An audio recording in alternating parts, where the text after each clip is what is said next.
এই মুহূর্তের সব থেকে বড় খবর, জামিনে মুক্তি পেলেন অনুব্রত মণ্ডল। গরু পাচার মামলা অভিযুক্ত সুপ্রিম কোর্ট জামিনে মুক্তি দিল অনুব্রত মণ্ডলকে। তিহার জেলে দীর্ঘদিন বন্দী থাকার পর আজ জামিনে মুক্তি পেলেন অনুব্রত মণ্ডল। সর্বোচ্চ আদালতের তরফ থেকে বেশ কিছু শর্ত আরোপ করা হয়েছে অনুব্রত মণ্ডলের জামিনের ক্ষেত্রে। গরু পাচার চক্রের সিবিআই মামলার শর্ত অনুযায়ী তিনি এই মুহূর্তে জামিন পেয়েছেন, তবে একেবারে ছাড়া পাওয়ার সম্ভাবনা নেই বললেই চলে সূত্র অনুযায়ী। গরু পাচার ছাড়াও আরো একাধিক মামলায় জড়িত অনুব্রত মণ্ডল, তাই জামিনে মুক্তি পেলেও জেল থেকে ছাড়া পাওয়ার কোনো সম্ভাবনা নেই। 2 বছরেরও বেশি সময় ধরে তিনি জেলে বন্দী রয়েছেন।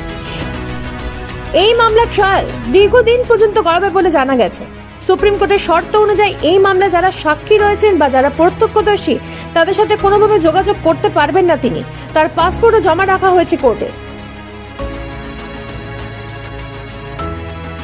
নিজস্ব প্রতিনিধি রিপোর্ট, নিউজ প্রাইম বাংলা।